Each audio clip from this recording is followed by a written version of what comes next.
잘 오셨습니다.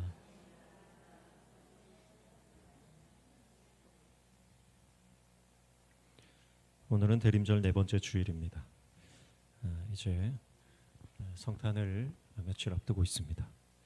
오늘 우리는 미가서 5장 말씀을 통해서 2000년 전 예수님이 이 땅에 오신 사건이 오늘날 우리와 어떤 관계가 있는지, 예수님의 성탄이 우리에게 어떤 영적 의미가 있는지 오늘 말씀을 통해서 함께 살펴보기를 원합니다.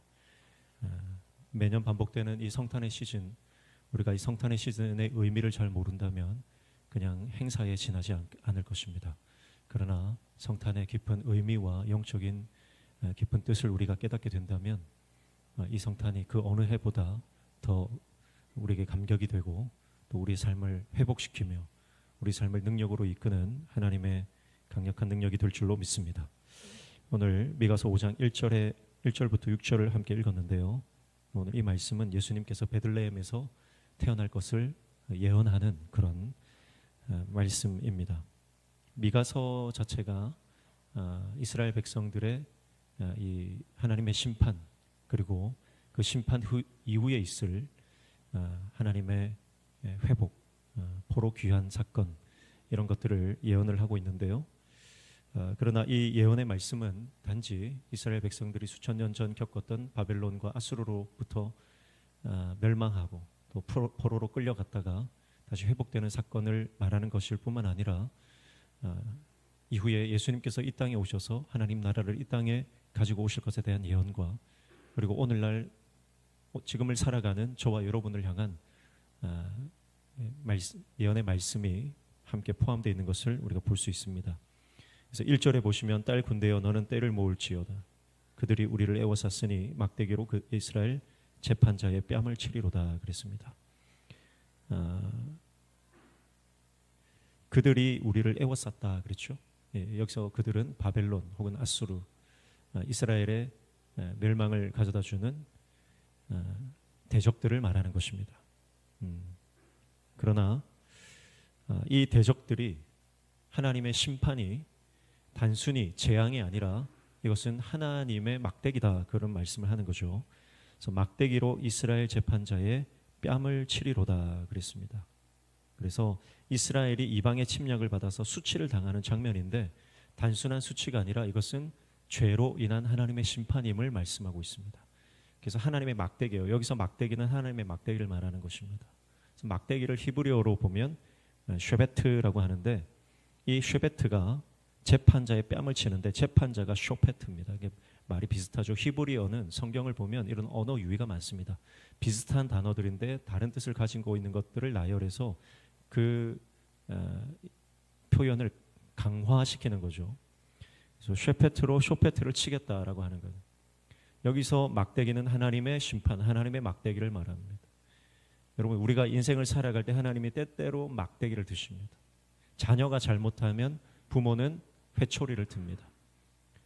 부모가 자녀를 사랑하기 때문에, 아직 희망이 있기 때문에 이 아이가 혼이 나더라도 한번 아프고 울더라도, 그러나 이 아이를 바르고 키우고자 하는 의지가 그 바로 부모의 회초리입니다. 마찬가지로 하나님도 때때로 우리 인생 가운데 막대기를 드십니다. 그 막대기로 우리를 때때로 치실 때가 있습니다. 그러나 그것은 우리를 죽이고자 함이 아니라 우리를 살리고자 함입니다. 우리가 상처 입기를 원하시는 것이 아니라 우리를 회복시키기 위해서 하나님 때때로 막대기를 드시는 거예요. 그 막대기로 뭘 친다고요? 재판자, 쇼페트를 친다는 거죠. 여기서 이스라엘의 재판자는 바로 이스라엘의 교만을 말합니다. 이스라엘의 죄악을 말합니다. 이스라엘의 이 뻣뻣하게 굳은 목을 말하는 것입니다. 그래서 하나님께서는 그 굳은 목을 치시고 꺾으신다. 이스라엘의 교만을 막대기로 치셔서 그들의 교만을 꺾으신다. 그들의 죄와 그들의 허물을 하나님께서는 다루신다, 그런 말씀을 하는 것입니다. 그래서 우리가 하나님께서 때때로 우리를 막대기로 치실 때 우리를 사랑하시는 하나님의 사랑의 막대기라는 것이 깨달아지시기를 축복합니다. 그래서 가장 복된 자는 어떤 사람이냐면 깨닫는 자예요. 어떤 상황 가운데서 이것이 하나님의 손길이라고 하는 걸 깨닫는 거예요. 내가 때때로 건강에 아픔이 있을 수 있고 또 재정에 어려움이 있을 수 있고 또 관계 어려움이 있을 수 있고 우리가 인생을 살아가다 보면 많은 어려움을 겪는데 그 어려움 가운데 단순히 우연이겠지 넘어가는 사람 있는 반면에 그 가운데서 하나님의 뜻을 묻고 찾는 사람이 있습니다. 영적으로 우리가 어떤 상황 가운데서도 해석하는 능력이 중요한. 그래서 여러분 오늘 우리 인생 가운데 때때로 하나님의 막대기가 느껴질 때 그것이 하나님의 사랑으로 깨달아지는 하나님의 은혜로 해석되어지는 놀라운 축복이 있기를 바랍니다. 그래야 회복되는 것입니다. 단순히 운이 없어서 재수가 없어서 그래서 어떤 분들은 신앙생활 하면서도 지금 일어나는 모든 일은 과거의 나의 삶의 결과일 뿐이다 그렇게 말씀하는 분도 있거든요. 그러나 모든 것이 원인과 결과로 귀결되는 것은 아닙니다. 때때로 하나님께서 우리 인생 가운데 우리가 예상치 못한 어떤 사건들을 만나게 하시는 거예요. 그래서 그 사건들 가운데 하나님의 뜻이 뭔가, 그래서 이 고난과 역경이 우리 삶 가운데 닥친다 할지라도 이것이 하나님이 나를 회복시키고 살리기 위한 하나님의 막대기다. 여러분 그것이 깨달아질 때 우리는 하나님 앞에 나아가 기도하고 하나님의 은혜를 구할 수 있는 것입니다. 그래서 이스라엘 백성들은 지금 수치를 당하고 있죠. 지금 이방의 침략을 받아서 어려움을 당하고 있는 상황을 말씀을 하고 있습니다. 그러나 하나님은 자기 백성을 사랑하시고 회복시키시는 분이에요. 그래서 2절에 보시면 베들레헴 에브라다야 너는 유다 족속 중에 작을지라도 이스라엘을 다스릴 자가 내게로 나올 것이라 그의 근본은 상고에 영원에 있느니라 그렇게 말씀을 하죠. 이 이스라엘 백성들을 회복시킬 하나님의 종이 베들레헴 에브라다에서 등장하게 될 것이다 그렇게 말씀합니다. 지금은 수치를 당하지만 이스라엘을 온전히 다스릴 참된 왕 메시아가 탄생할 것임을 예언하고 있는 것입니다. 근데 거기가 어디입니까? 바로 베들레헴입니다. 베들레헴. 마태복음에 보면 동방박사들이 등장하죠. 동방박사들이 별을 따라서 메시아를 찾아서 이스라엘 땅으로 유다 땅으로 옵니다. 그때 헤롯의 궁전에서 많은 이 하나님의 사람들이 뭐라고 하죠? 이 아기가 어디서 태어날 것인가? 베들레헴에서 태어납니다. 이 말씀을 인용한 거예요. 그들이 베들레헴에서 메시아가 탄생할 것은 이 미가서의 말씀을 그들이 알고 있었던 겁니다. 그래서 미가서의 말씀을 인용해서 베들레헴에서 태어날 것입니다. 그렇게 말하는 장면을 우리가 기억합니다. 베들레헴은 떡집이라는 뜻입니다. 빵집이라는 뜻입니다. 그래서 베들레헴에서 구주가 태어나신다, 메시아가 오신다라고 하는 것은 그분이 우리의 생명의 떡이 되신다라고 하는 뜻입니다. 생명의 떡이 되신다. 이스라엘 백성들이 광야에서 출애굽 이후에 광야에서 40년 동안 방황할 때 그들은 매일 아침 하늘에서 떨어지는 만나를 먹었습니다. 그들이 먹었던 하늘의 양식, 그 양식이 예표하는 것이 뭡니까?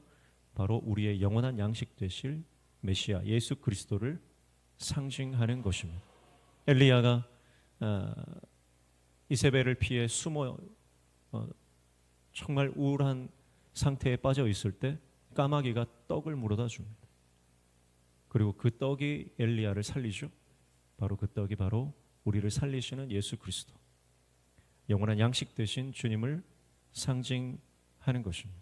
그래서 베들레헴에서 예수님이 태어나신다라고 하는 것은 바로 우리의 영원한 양식 되신, 우리의 하늘 양식이 되어주시는 분이다라고 하는 것을 상징하는 것입니다. 여러분, 그래서 우리가 말씀을 먹어야 사는 것입니다. 말씀을 먹어야 사는 거예요. 세상에 수많은 지식이 있고 정보가 있습니다. 정보의 홍수 시대입니다. 그리고 그 정보가 얼마나 유용한 정보가 많은지, 건강을 위한 것, 우리의 경제를 위한 것, 어떤 우리 사회생활에 관한, 관계에 관한 수많은 좋은 정보들이 많이 널려 있습니다. 그러나 우리의 영을 살리는 것, 우리를 구원하는 것은 오직 말씀밖에는 없는 줄로 믿습니다. 그래서 말씀을 사모해야 하고 말씀을 갈급하며 주님 말씀을 먹어야 합니다. 말씀을 먹는다라고 하는 것은 하나님의 말씀을 듣고 읽고 묵상하고 암송하고 그 말씀을 순종하는 것, 그것이 말씀을 먹는 것입니다. 여러분, 좋은 음식을 먹어야 몸이 건강한 것처럼 하나님의 말씀을 잘 먹어야 내 영이 건강하고 내 삶, 내 존재 자체가 하나님 뜻대로 살아갈 수 있는 성공적인 승리하는 삶이 되는 줄로 믿습니다. 그래서 베들레헴 에브라다야 그랬는데, 에브라다라고 하는 것은 베들레헴의 옛 지명입니다. 그리고 별명이기도 합니다. 열매를 맺는다는 뜻이래요. 그런데 이 베들레헴은 유다 족속 중에 작을지라도 그랬습니다.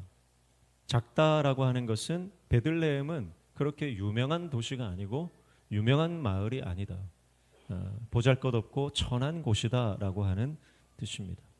예수님께서 이 베들레헴 떡집에 작고 천한 곳에 오셨다라고 하는 것은 우리의 삶에 그런 힘들고 어렵고 비천한 상황에 있는 삶의 문제를 해결하기 위해서 주님이 낮고 천한 곳으로 오셨다라고 하는 것을 의미하는 것입니다.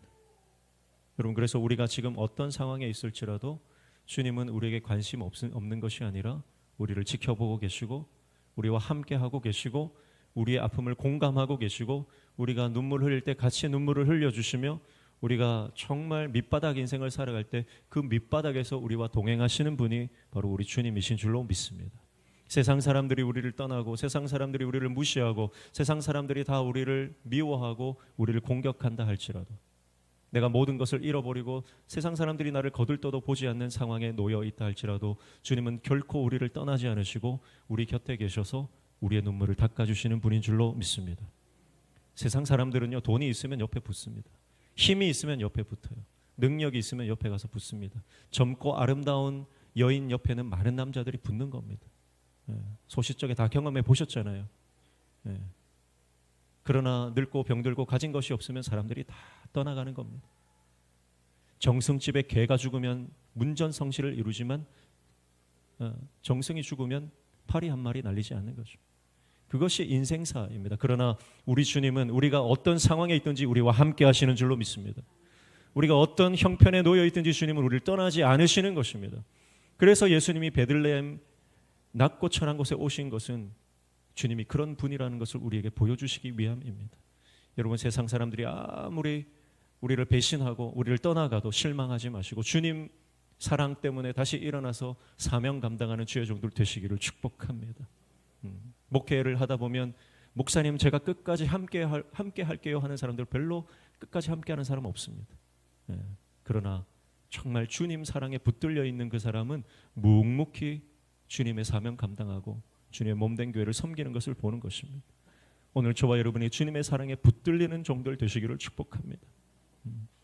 그래서 우리는 주님 사랑 안에 거하는 것이 우리가 승리하는 비결이다. 그렇게 유다서에는 말씀하는 것입니다.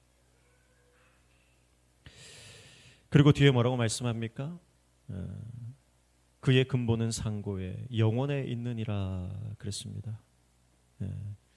이 말을 쉽게 풀어서 말하면 메시아의 기원은 아득한 옛날 태초에까지 거슬러 올라간다 그런 말씀이에요. 그러니까 메시아가 언제부터 오기로 예언이 되어 있었냐면 창세기까지 올라가죠.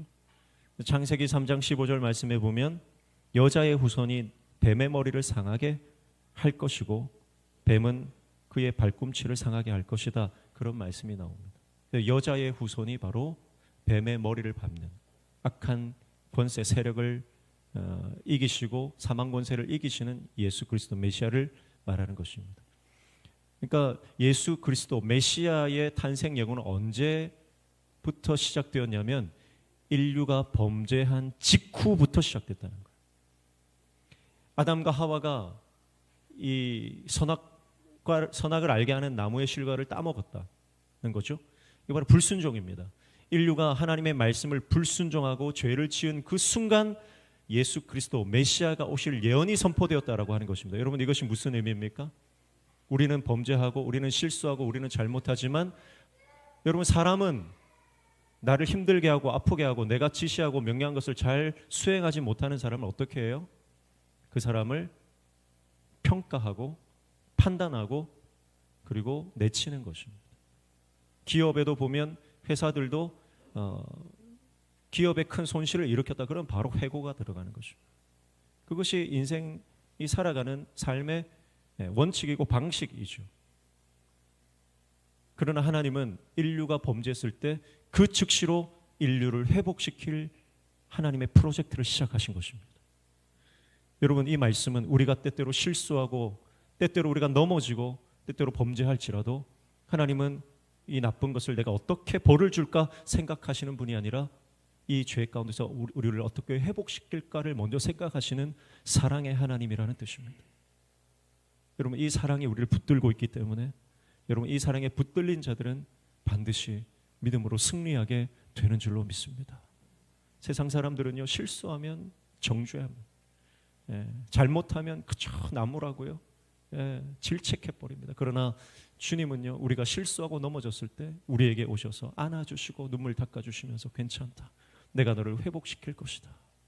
지금 이스라엘 백성들이 하나님의 징계를 받아 지금 포로로 다 끌려가는 상황이지만 주님은 포로로 끌려가는 그 순간 그들을 회복시킬 약속을 주시고 있는 것처럼 오늘 주님의 언약의 말씀이 우리를 회복시키고 살리고 우리를 온전케 하실 줄로 믿습니다. 그래서 여러분, 하나님을 믿는 자는 반드시 회복이 됩니다. 할렐루야. 여러분, 그래서 우리 교회가, 우리 온 성도들이 하나님의 약속을 붙잡고 나아가면 우리 교회가 하나님께서 강력하게 쓰시는 생명의 공동체 될 줄로 믿습니다. 반드시 여러분, 믿음은 역사합니다. 반드시 믿음은 역사합니다. 하나님이 살아 계신가 안 계신가 의심하는 사람들의 삶에는 역사가 일어나지 않습니다. 그러나 하나님은 반드시 살아 계시다. 어떤 목사님 고백처럼 하나님은 시퍼렇게 살아 계시다. 여러분, 그렇게 믿고 나아가니까 역사가 막 일어나더라고요. 역사가 일어나는 거예요. 여러분, 하나님이 살아 계십니다. 근데 우리는 하나님의 살아계심을 믿기보다는 내 힘을 믿어요. 내 상황과 환경을 믿어요. 하나님을 의지하기보다 인맥을 의지하고요. 하나님의 말씀을 의지하기보다는 유명하고 권위 있는 사람을 찾아가고요. 하나님의 말씀보다는 지금 당장 내가 내 삶에 뭔가 솔루션을 줄 수 있는 그런 사람들을 찾아가는 것이 여러분, 우리의 모습인 거예요. 여러분, 그러나 믿음으로 도전하십시오. 믿음으로 하나님의 약속을 붙드십시오. 하나님의 약속을 주셨다면 그 약속이 이루어질 것이라는 것을 믿고 하나님 앞에 믿음으로 살아가시기를 축복합니다. 그러면 하나님 살아 계시기 때문에 여러분, 제가 장담합니다. 반드시 여러분, 천국이 열릴 줄로 믿습니다. 막힌 문들이 열려버리는 겁니다. 믿음으로 도전하는 사람에게만 열리는 거예요. 그래서 예수님께서 찾으라 그랬어요. 찾으라. 구하라. 두드리라. 여러분, 우리가 구하고 찾고 두드릴 때 하나님께서 열어주시고 찾게 하시고 공급해 주시는 은혜를 허락해 주실 줄로 믿습니다. 그래서 그게 우리는 1년 동안 소망을 하나님께 두는 거예요. 너는 하나님께 소망을 두라.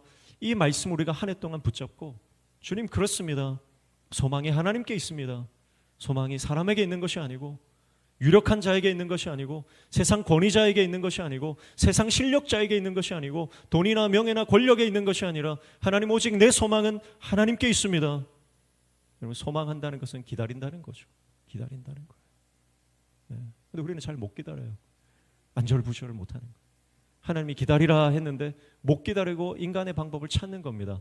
그래서 아브라함에게 약속을 주시고 아들을 주겠다 약속하셨는데 그 약속을 못 기다리니까 인간적인 방법을 계속 쓰는 거예요.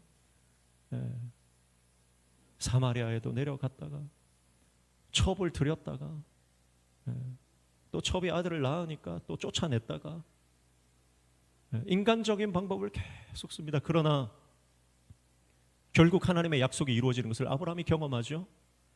100세의 이삭을 하나님께서 허락해 주십니다. 그때 아브라함이 깨닫는 거예요. 아, 하나님의 약속은 반드시 이루어지는 것이구나. 하나님의 약속은 내 상황과 형편과 내 의지와 관계없이 하나님은 하나님의 약속을 이루시는 분이구나. 그것이 깨달아지는 것입니다. 그걸 100세 때 비로소 깨닫는 거예요. 그리고 그것이 깨달아지는 순간 아브라함이 영적으로 퀀텀 점프를 합니다. 영적으로 그냥 한 단계 점프되는 게 아니라 영적으로 급격한 상승을 이뤄버려요. 그래서 그 증거가 어디 나오냐면 하나님께서 그 아들 바치라 할 때 두 말 안고 바치는 거예요. 이삭이 소망이 아니거든요. 약속을 이루시는 하나님이 아브라함의 소망이거든요. 그러니까 여러분, 우리는 하나님의 은혜를 받아도요, 그 은혜가 소망인 줄 알아요. 하나님 자체가 소망인데 우리는 하나님 주신 선물 보면서 야, 나 은혜 받았다, 거기다가 소망을 둡니다. 그리고 어느 순간 하나님이 그거 가져가 버리시면 또 원망하고 불평하는 거예요. 하나님이 주셔도 감사, 거둬가셔도 감사. 이게 아브라함의 신앙입니다. 사랑하는 성도 여러분, 오늘 우리가 하나님께 소망을 두는 인생은 내가 건강해도 주님을 여전히 예배하는 것이고 내가 아파도 여전히 하나님을 예배하는 것입니다. 할렐루야. 내가 가지고 있어도 여전히 하나님을 예배하고 내가 빈털터리 가진 것이 아무것도 없어도 여전히 예배하는 것입니다. 그것이 승리예요. 우리 교회가 잘 되고 부흥하고 분위기가 좋고 그럴 때만 하나님을 예배하는 것이 아니라 어쩌면 다 떠나가고 한 사람만 남아 있어도 여전히 감격 가운데 하나님을 예배하는 것이, 여러분, 그게 승리입니다. 여러분, 지금 시대가 그렇습니다. 영적으로 앞으로는 더 힘든 시대가 될 거예요. 여러분, 그나마 우리 교회는 그래도 지금 분위기가 좋지만 여러분, 다른 교회들 보십시오. 교회마다 텅텅 비어갑니다. 유지하기가 힘듭니다. 그래서 요즘 교회들이 유행이 뭐냐면 합병을 하고 있어요. 합병. 이 교회, 저 교회, 두 교회, 세 교회 합병을 계속하는 겁니다. 왜냐하면 한 교회로는 더 이상 유지가 안 되니까. 그래서 그럼 목사님이 두 분이면 어떻게 합니까? 그럼 한 분 목사님이 퇴직금, 두 교회에서 모은 퇴직금을 받아서 본인은 은퇴해 버리시고 한 목사님만 남아서 목회를 같이 하시는 거예요. 그런 교회들이 지금 전국적으로 얼마나 많은지 몰라요. 그리고 애초에 교회를 세울 때부터 한 교회가 안 되니까 공동 목회를 시작하는 거예요.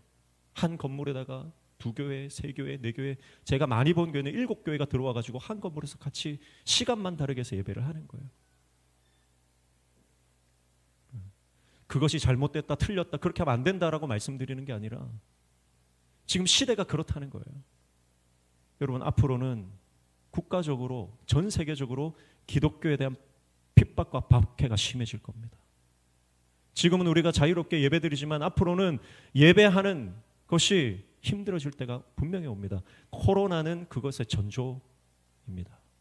코로나는 하나님께서 미리 보여주신 거예요. 저는 그렇게 생각해요. 앞으로는 우리가 예배하는 것 자체가 힘든 시대가 오고 목회자가 강단에서 복음을 선포하는 것이 힘든 시대가 옵니다. 여러분, 우리는 그때를 준비해야 됩니다. 목사가 준비해야 되는 것은 뭐냐면 복음 전하다가 죽는, 감옥에 갇히는 준비를 해야 될 것이고, 성도들은 주님을 위해 내 목에 칼이 돌아도 끝까지 예배하다가 천국 복음을 사수하다가 이 땅에서 순교할 준비를 하셔야 되는 거예요. 여러분, 누가 그렇게 할 수 있습니까? 누가 그렇게 할 수 있어요? 하나님께 소망을 두는 자들만 그렇게 할 수 있습니다. 돈이 내 소망이 아니요, 명예가 내 소망이 아니요, 내 자녀들이, 내 노후 대책이 내 소망이 아니라 오직 하나님만이 내 소망이 되므로, 하나님, 나는 이 땅에 소망을 두지 않고 하나님 나라, 저 천국에 소망을 두고 이 땅에 내가 쓰임받지 못해서 녹아서 녹슬어서 죽는 인생이 아니라 닳아서 없어지는 인생이 되기를 원합니다. 그렇게 주님 앞에 쓰임받는 인생이 될 때 하나님께서 우리의 삶을 통해 영광 받으시고 하나님의 나라를 이루실 줄로 믿습니다. 그래서 끝까지 승리하시기를 축복합니다. 끝까지 승리하셔야 돼요.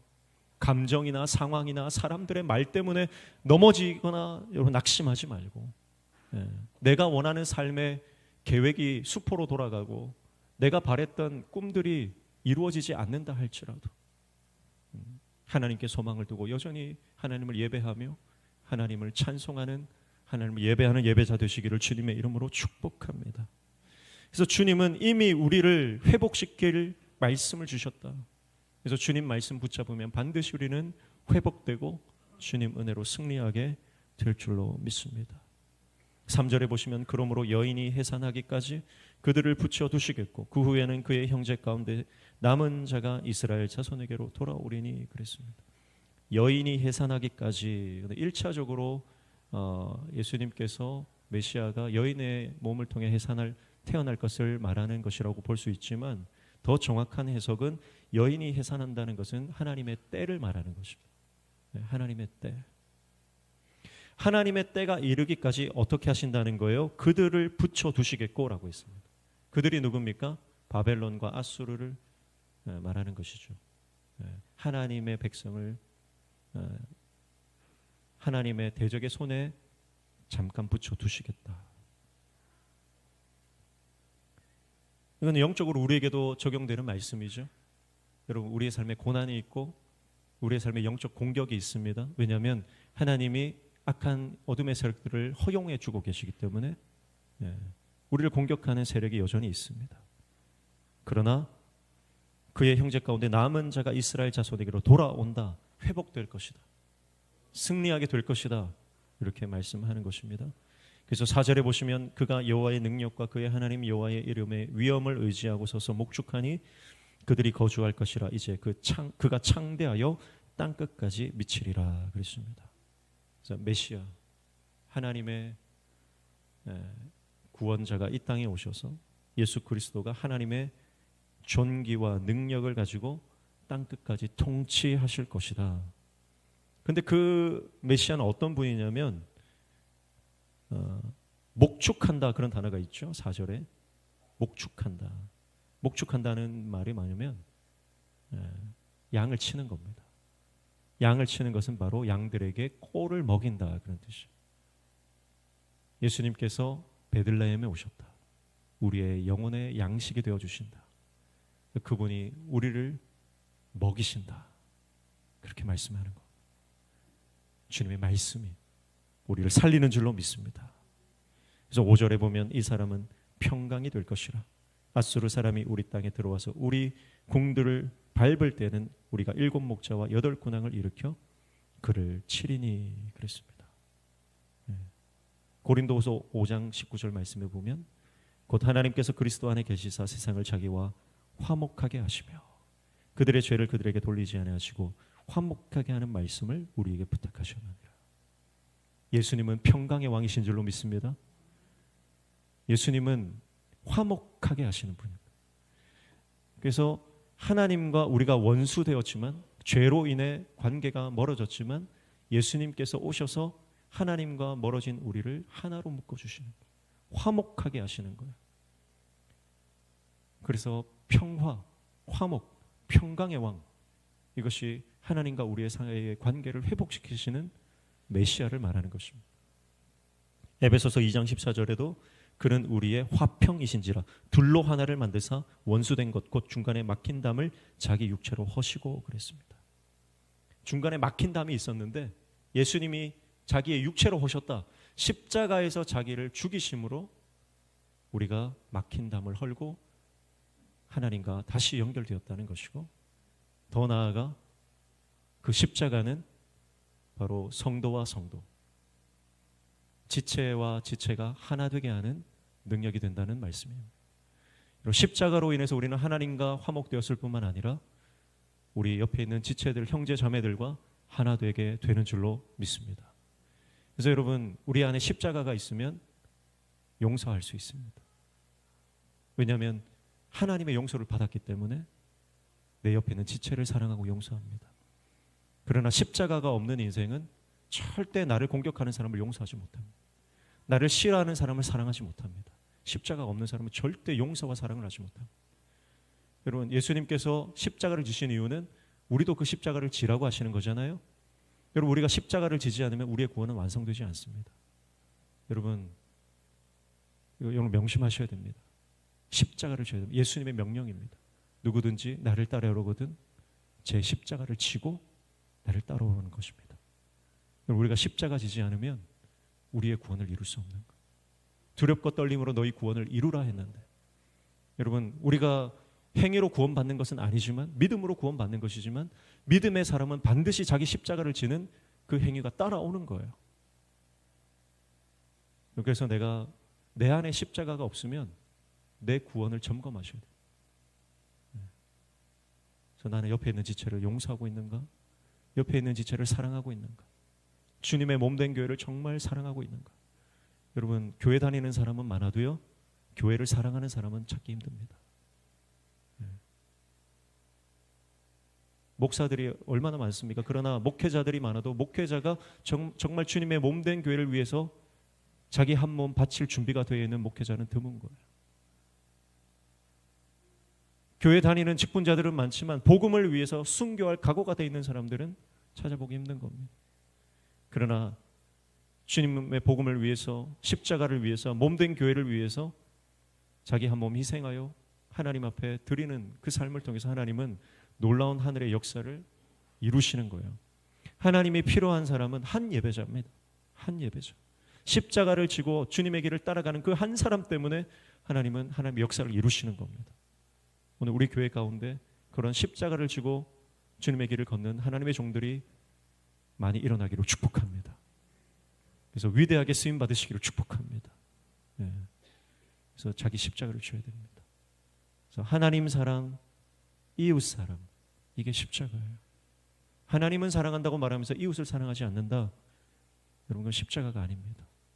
네. 그리고 하나님을 사랑한다는 것도 거짓말이 되는 겁니다. 그건 제 말이 아니고 예수님의 말씀이에요. 눈에 보이는 형제를 사랑하지 않으면서 어떻게 눈에 보이지 않는 하나님을 사랑한다고 말할 수 있는? 여러분, 옆에 있는 지체를 한번 보십시오. 성도님들 한번 보십시오. 이분들은 하나님께서 우리에게 보내주신 작은 예수인 줄로 믿습니다. 네. 이분들을 잘 섬겨야 눈에 보이지 않는 하나님도 섬길 수 있는 겁니다. 네. 옆에 분하고 인사하겠습니다. 몰라봤어, 죄송합니다.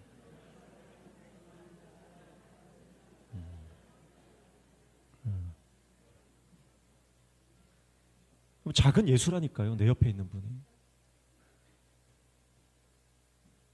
하나님께서 우리에게 천사를 보내주세요. 천사를. 때때로 사람의 모양을 하고 천사를 보내주시는데 그 천사를 잘 대접해서 복받는 사람들이 성경에 나옵니다. 그게 아브라함이에요. 아브라함.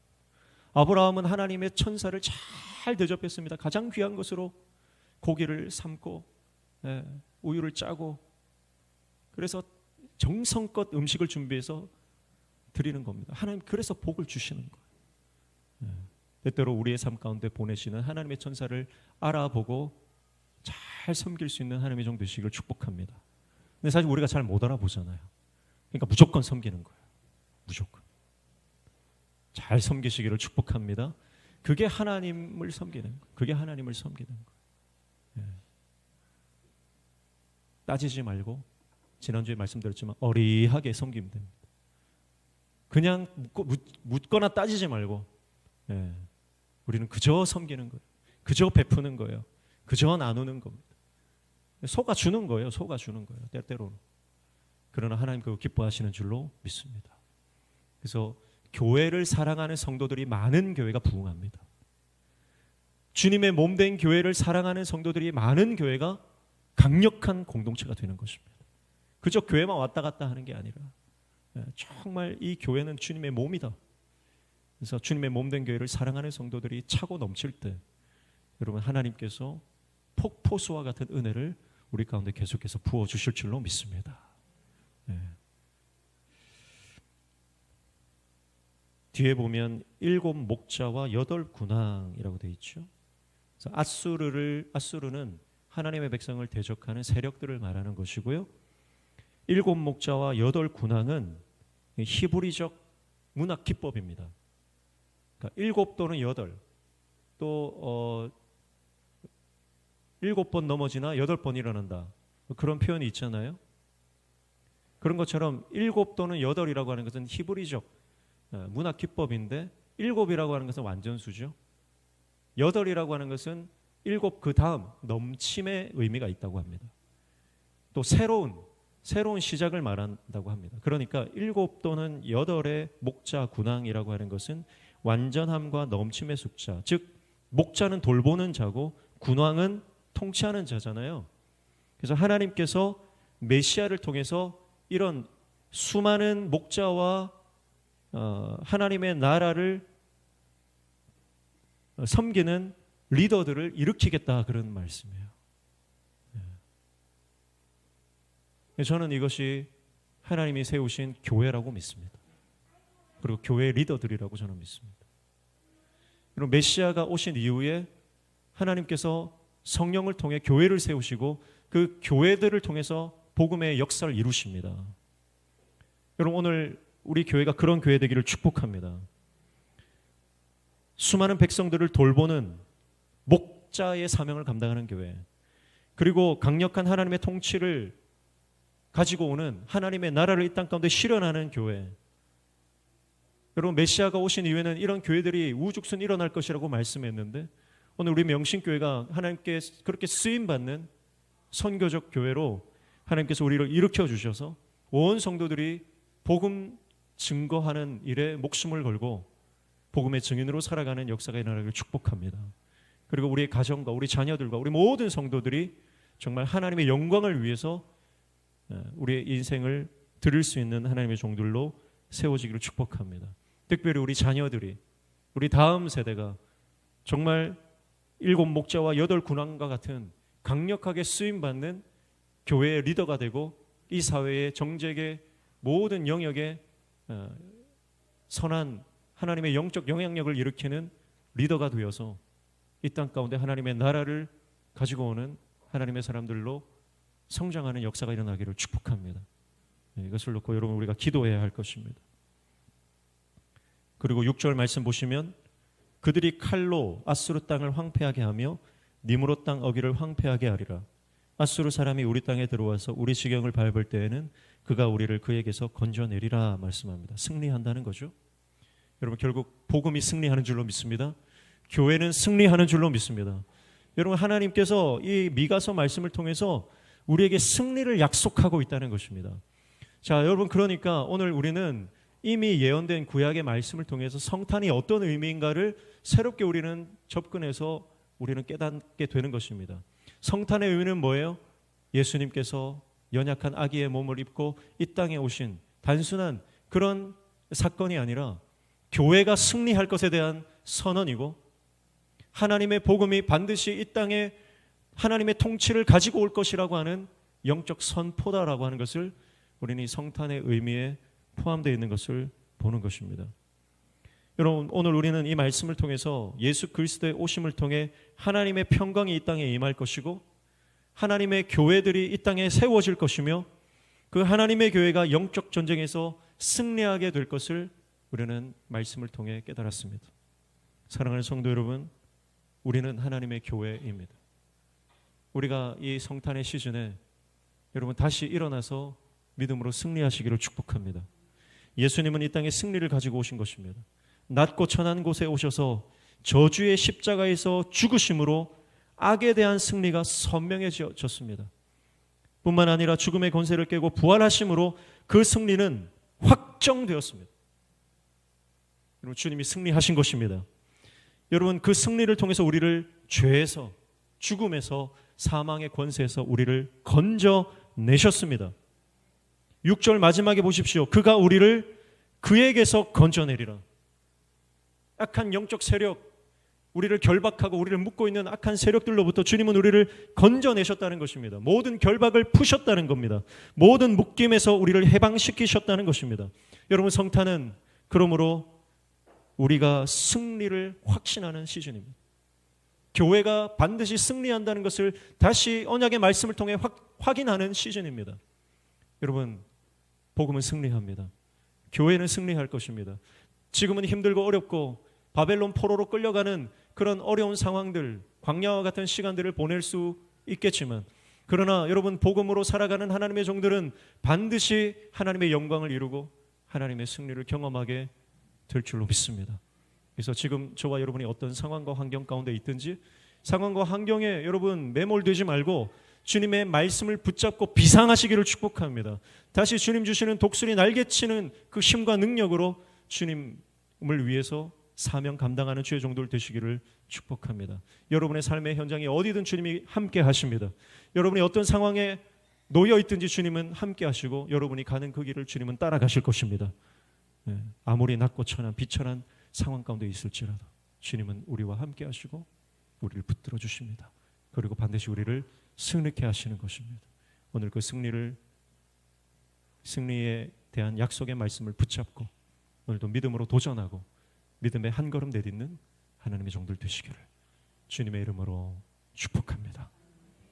하나님 아버지, 하나님의 때가 이르면 반드시 하나님의 영광이 나타날 것입니다. 그날을 바라보며 오늘 우리에게 주어진 사명을 감당하는 하나님의 몸된 교회들 다 되게 도와주시옵소서. 예수님의 이름으로 기도하옵나이다. 아멘.